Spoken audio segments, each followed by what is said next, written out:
ನಮಸ್ತೆ ಎಲ್ಲರಿಗೂ. Welcome to my channel. Varamahalakshmi ಹಬ್ಬ ಮಾಡುವವರಿಗೆ ಈಸಿಯಾಗಿ ನೈವೇದ್ಯಕ್ಕೆ ಪ್ರಸಾದ ಮಾಡುವ ರೆಸಿಪಿನ ಮಾಡಿ ತೋರಿಸ್ತಾ ಇದ್ದೀನಿ. ಇಲ್ಲಿ ಮಾಡೋ ರೆಸಿಪಿಗೆ ಯಾವುದೇ ರೀತಿಯ ಬೆಳ್ಳುಳ್ಳಿ ಹಾಗೂ ಈರುಳ್ಳಿ ಯೂಸ್ ಮಾಡಿಲ್ಲ.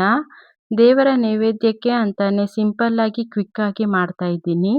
ಒಂದೇ ವಿಡಿಯೋದಲ್ಲಿ 5 ತರಹದ ವರಮಹಾಲಕ್ಷ್ಮಿ ಅಮ್ಮನವರ ನೈವೇದ್ಯ ಪ್ರಸಾದದ ಅಡುಗೆನ ಮಾಡಿ ತೋರಿಸ್ತಾ ಇದ್ದೀನಿ. ತುಂಬಾ ಸಿಂಪಲ್ ಆಗಿ ಇರುತ್ತೆ. ಈ ವಿಡಿಯೋನ ಲಾಸ್ಟ್ ವರೆಗೆ ನೋಡಿ, ಎಲ್ಲೂ ಸ್ಕಿಪ್ ಮಾಡಬೇಡಿ. ಮತ್ತೆ ಯಾರೆಲ್ಲ ಇನ್ನೂ ಸಬ್ಸ್ಕ್ರೈಬ್ ಮಾಡಿಲ್ಲ ಸಬ್ಸ್ಕ್ರೈಬ್ ಮಾಡ್ಕೊಳ್ಳಿ. ಲೈಕ್ ಮಾಡೋದನ್ನ ಮಾತ್ರ ಮರಿಬೇಡಿ. ಒಂದು ಲೈಕ್ ಮಾಡಿ. 5 ತರಹದ ರೆಸಿಪೀಸ್ನ ಒಂದೇ ವಿಡಿಯೋದಲ್ಲಿ ತೋರಿಸ್ತಾ ಇದ್ದೀನಿ. ಇಲ್ಲಿ ನಾನು ಪುಳಿಯೋಗರೆ ರೆಸಿಪಿ ಮಾಡ್ತಾ ಇದ್ದೀನಿ, ಬನ್ನಿ ನೋಡೋಣ. ಈಗ ನಾನು ಒಂದು ಕಡಾಯಿಗೆ 2 ಟೇಬಲ್ ಸ್ಪೂನ್ ಎಣ್ಣೆ ಹಾಕ್ಕೊಂಡಿದ್ದೀನಿ. 1 ಸ್ಪೂನ್ ಉದ್ದಿನಬೇಳೆ ಹಾಕ್ಕೊತಾ ಇದ್ದೀನಿ. ಮತ್ತೆ 1 ಸ್ಪೂನ್ ಕಡಲೆಬೇಳೆ, 1 ಸ್ಪೂನ್ ಕಡಲೆ ಬೀಜ ಹಾಕ್ಕೊಂಡಿದ್ದೀನಿ. ಇವೆಲ್ಲನೂ ನಮಗೆ ಸ್ವಲ್ಪ ಸೆಮಿ ರೋಸ್ಟ್ ಆಗೋವರೆಗೂ ಹುರ್ಕೊಳ್ಳೋಣ. ಮತ್ತೆ ಈಗ ನಾನು ಖಾರಕ್ಕೆ ತಕ್ಕನಂಗೆ ಒಂದು 4 ಒಣಮೆಣಸಿನ್ಕಾಯಿನ ಸೇರಿಸ್ಕೊಂಡಿದ್ದೀನಿ. ಮತ್ತೆ ಒಂದು 10 ಎಸಳು ಕರಿಬೇವಿನ ಸೊಪ್ಪನ್ನ ಸೇರಿಸ್ಕೊಂಡಿದ್ದೀನಿ. ಕರಿಬೇವಿನ ಸೊಪ್ಪು ನಮಗೆ ರುಚಿ ಕೊಡುತ್ತೆ. ಮತ್ತೆ ಇನ್ಸ್ಟೆಂಟ್ ಆಗಿ ನಾನು ಪುಳಿಯೋಗರೆ ಪೌಡ್ರನ್ನ 1 ಕಪ್ ಆಗೋಷ್ಟು ಸೇರಿಸ್ಕೊಂಡಿದ್ದೀನಿ. ಇವೆಲ್ಲ ನಮಗೆ ಸ್ವಲ್ಪ ರೋಸ್ಟ್ ಆಗಬೇಕು. ನಾವು ಹಾಕಿರೋ ಪದಾರ್ಥಗಳೆಲ್ಲ ರೋಸ್ಟ್ ಆದಮೇಲೆ ಇಲ್ಲಿ ನಾನು ಬೇಯಿಸ್ಕೊಂಡಿರೋ ಅನ್ನನ ಸೇರಿಸ್ಕೊಂಡಿದ್ದೀನಿ. ಮತ್ತೆ ಲಾಸ್ಟ್ಗೆ ಕೊತ್ತಂಬರಿ ಸೊಪ್ಪನ್ನ ಸೇರಿಸ್ಕೊಂಡು ಗೊಜ್ಜೆಲ್ಲ ಅನ್ನಕ್ಕೆ ಕಲಿಸ್ಕೊಳ್ಳೋ ರೀತಿ ಇಲ್ಲಿ ಕಲಿಸ್ತಾ ಇದ್ದೀನಿ ನೋಡಿ. ನಾನಿಲ್ಲಿ ನೈವೇದ್ಯ ಪ್ರಸಾದ ಮಾಡೋದ್ರಿಂದ ಇನ್ಸ್ಟೆಂಟ್ ಆಗಿ ಮಾಡ್ತಾ ಇದ್ದೀನಿ. ನೋಡಿ ಈಗ ನಮಗೆ ಎಷ್ಟೋ ರುಚಿಯಾದ ನೈವೇದ್ಯ ಪ್ರಸಾದ ರೆಡಿ ಆಗಿದೆ, ಪುಳಿಯೋಗರೆ. ಬನ್ನಿ ಈಗ ಎರಡನೇ ರೆಸಿಪಿ ಮಾಡೋಣ. ಎರಡನೇ ರೆಸಿಪಿಯಾಗಿ ನಾನಿಲ್ಲಿ ಚಿತ್ರಾನ್ನ ಮಾಡ್ಕೊತಾ ಇದ್ದೀನಿ. ನಾನು ಚಿತ್ರಾನ್ನಕ್ಕೆ ಯಾವುದೇ ರೀತಿಯ ಈರುಳ್ಳಿ ಯೂಸ್ ಮಾಡ್ತಾ ಇಲ್ಲ. ಈಗ ನಾನು ಒಂದು ಕಡಾಯಿಗೆ 2 ಟೇಬಲ್ ಸ್ಪೂನ್ ಎಣ್ಣೆ ಹಾಕ್ಕೊಂಡಿದ್ದೀನಿ. ಮತ್ತೆ 1 ಸ್ಪೂನ್ ಉದ್ದಿನಬೇಳೆ, 1 ಸ್ಪೂನ್ ಕಡಲೆಬೇಳೆ, 1 ಸ್ಪೂನ್ ಕಡಲೆ ಬೀಜನ ಸೇರಿಸ್ಕೊತಾ ಇದ್ದೀನಿ. ಮತ್ತು ನಾನು 1 ಟೇಬಲ್ ಸ್ಪೂನ್ ಆಗುವಷ್ಟು ಸಾಸಿವೆ ಸೇರಿಸ್ಕೊತಾ ಇದ್ದೀನಿ.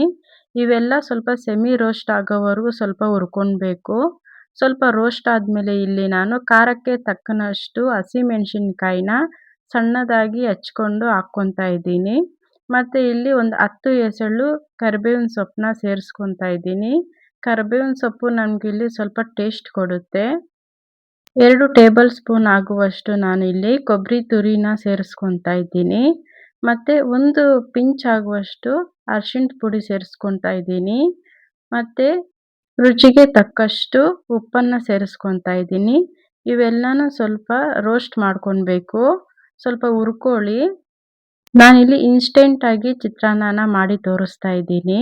ಮತ್ತು ಮೊದಲಿಗೆ ಬೇಯಿಸ್ಕೊಂಡಿರೋ ಅನ್ನನ ನಾನು ಇಲ್ಲಿ ಸೇರಿಸ್ಕೊತಾ ಇದ್ದೀನಿ. ಅನ್ನನ ಸೇರಿಸ್ಕೊಂಡು ಫುಲ್ ಎಲ್ಲ ಗೊಜ್ಜು ಅನ್ನಕ್ಕೆ ಕಲಸೋ ರೀತಿ ನಾವು ಮಿಕ್ಸ್ ಮಾಡ್ಕೊಳ್ಬೇಕು. ನಾನಿಲ್ಲಿ ನೈವೇದ್ಯಕ್ಕೆ ಅಂತಾನೆ ಸಿಂಪಲ್ಲಾಗಿ ಮತ್ತು ಕ್ವಿಕ್ಕಾಗಿ ಮಾಡಿ ತೋರಿಸ್ತಾ ಇದ್ದೀನಿ.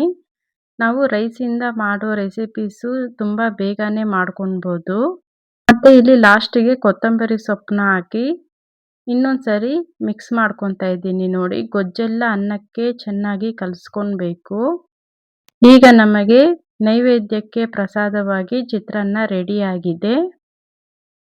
ಮತ್ತು ಈಗ ಮೂರನೇ ರೆಸಿಪಿಯಾಗಿ ಸ್ವೀಟ್ ಪೊಂಗಲ್ನ ಮಾಡ್ಕೊತಾ ಇದ್ದೀನಿ. ಬನ್ನಿ ನೋಡೋಣ.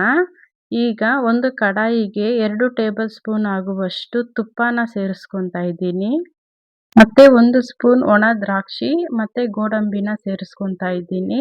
ಇದು ಸ್ವಲ್ಪ ರೋಸ್ಟ್ ಆಗೋವರೆಗೂ ನಾವು ಹುರ್ಕೋಬೇಕು. ನಮ್ಮ ಹತ್ರ ಇರೋ ಯಾವುದೇ ನಾವು ಡ್ರೈ ಫ್ರೂಟ್ಸ್ನ ಸೇರಿಸ್ಕೊಳ್ಬೋದು.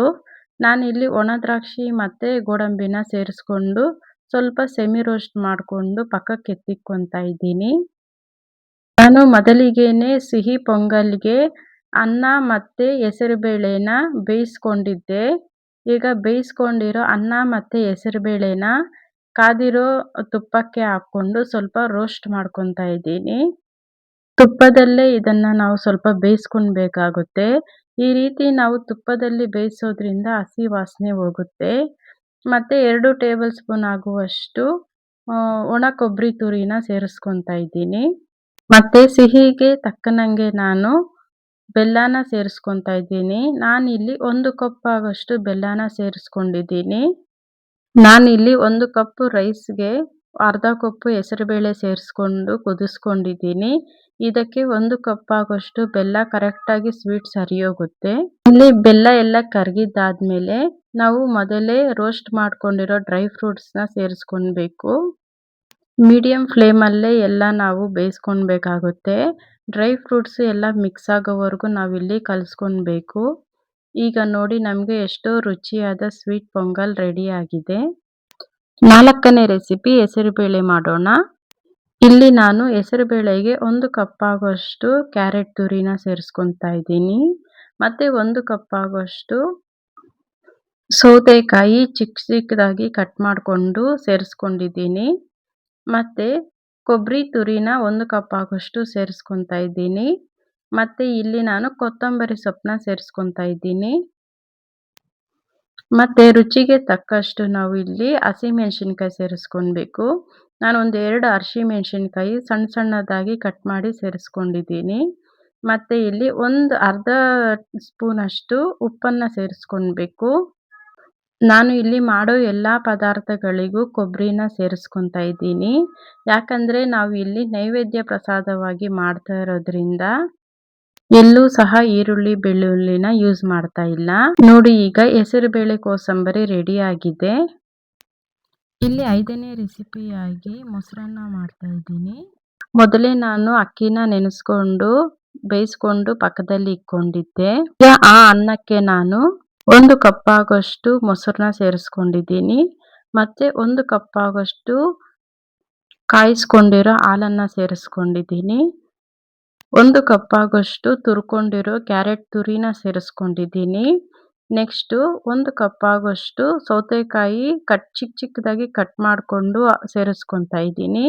2 ಹಸಿಮೆಣಸಿನಕಾಯಿ ಚಿಕ್ಕದಾಗಿ ಕಟ್ ಮಾಡಿಕೊಂಡು ಸೇರಿಸ್ಕೊತಾ ಇದ್ದೀನಿ. ಮತ್ತೆ 2 ಸ್ಪೂನು ಕೊಬ್ಬರಿ ತುರಿನ ಸೇರಿಸ್ಕೊಂಡಿದ್ದೀನಿ. ಮತ್ತೆ ಇಲ್ಲಿ ಲಾಸ್ಟಿಗೆ ಕೊತ್ತಂಬರಿ ಸೇರಿಸ್ಕೊಂಡಿದ್ದೀನಿ. ಮತ್ತೆ ರುಚಿಗೆ ತಕ್ಕಷ್ಟು ಉಪ್ಪನ್ನು ಸೇರಿಸ್ಕೊತಾ ಇದ್ದೀನಿ. ಮೊಸರನ್ನಕ್ಕೆ ನಾವು ನಮ್ಮ ಹತ್ರ ಇರೋ ಯಾವುದೇ ಫ್ರೂಟ್ಸನ್ನು ಸಹ ಸೇರಿಸ್ಕೊಳ್ಬೋದು. ನಾನು ನನ್ನ ಹತ್ರ ಇರೋ ಸೌತೆಕಾಯಿ ಕ್ಯಾರೆಟ್ನ ಸೇರಿಸ್ಕೊಂಡು ಇಲ್ಲಿ ಮೊಸರನ್ನ ಮಾಡ್ತಾ ಇದ್ದೀನಿ. ಇಲ್ಲಿ ನಾವು ಹಾಲನ್ನು ಸೇರಿಸೋದ್ರಿಂದ ತುಂಬ ಟೇಸ್ಟ್ ಕೊಡುತ್ತೆ. ಮತ್ತೆ ಈಗ ಒಗ್ಗರಣೆ ಮಾಡ್ಕೊತಾ ಇದ್ದೀನಿ ಮೊಸರನ್ನಕ್ಕೆ. ಒಗ್ಗರಣೆ ಹಾಕಿದ್ಮೇಲೆ ಎಲ್ಲ ಮಿಕ್ಸ್ ಆಗೋ ರೀತಿ ಇಲ್ಲಿ ಕಲಿಸ್ಕೊತಾ ಇದ್ದೀನಿ. ಮೊಸರನ್ನಕ್ಕೆ ಇನ್ನೂ ನಮ್ಮ ಹತ್ರ ಇರೋ ಡ್ರೈ ಫ್ರೂಟ್ಸ್ನ ಸಹ ಸೇರಿಸ್ಕೊಳ್ಬೋದು. ಒಣ ದ್ರಾಕ್ಷಿ, ಗೋಡಂಬಿ, ಖರ್ಜೂರ ಮತ್ತೆ ದಾಳಿಂಬೆ, ಆಪಲ್ಲು ಸಹ ಸೇರಿಸ್ಕೊಳ್ಬೋದು. ಈಗ ಎಷ್ಟೋ ರುಚಿಯಾದ ಮೊಸರನ್ನ ರೆಡಿ ಆಗಿದೆ. ಎಷ್ಟೋ ರುಚಿಯಾದ 5 ತರಹದ ರೆಸಿಪೀಸ್ನ ಒಂದೇ ವಿಡಿಯೋದಲ್ಲಿ ನಿಮ್ಮ ಜೊತೆ ಶೇರ್ ಮಾಡ್ಕೊಂಡಿದ್ದೀನಿ. ವರಮಹಾಲಕ್ಷ್ಮಿ ಹಬ್ಬ ಮಾಡುವವರಿಗೆ ಈಸಿಯಾಗಿ ನೈವೇದ್ಯ ಪ್ರಸಾದ ಹೇಗೆ ಸಿಂಪಲ್ ಆಗಿ ಮಾಡೋದು ಅಂತ ತೋರಿಸಿದ್ದೀನಿ. ಹೊಸದಾಗಿ ಹಬ್ಬಗಳನ್ನು ಮಾಡುವವರು ಈಸಿಯಾಗಿ ಈ ರೆಸಿಪೀಸ್ನ ಮಾಡ್ಕೋಬಹುದು. ತುಂಬಾನೇ ಸಿಂಪಲ್ ಆಗಿರುತ್ತೆ. ಈ ವಿಡಿಯೋನ ಲಾಸ್ಟ್ವರೆಗೆ ನೋಡಿ, ಎಲ್ಲೂ ಸ್ಕಿಪ್ ಮಾಡಬೇಡಿ. ಮತ್ತೆ ಯಾರೆಲ್ಲ ಇನ್ನೂ ಸಬ್ಸ್ಕ್ರೈಬ್ ಮಾಡಿಲ್ಲ ಸಬ್ಸ್ಕ್ರೈಬ್ ಮಾಡ್ಕೊಳ್ಳಿ. ಲೈಕ್ ಮಾಡೋದನ್ನ ಮಾತ್ರ ಮರಿಬೇಡಿ. ಧನ್ಯವಾದಗಳು.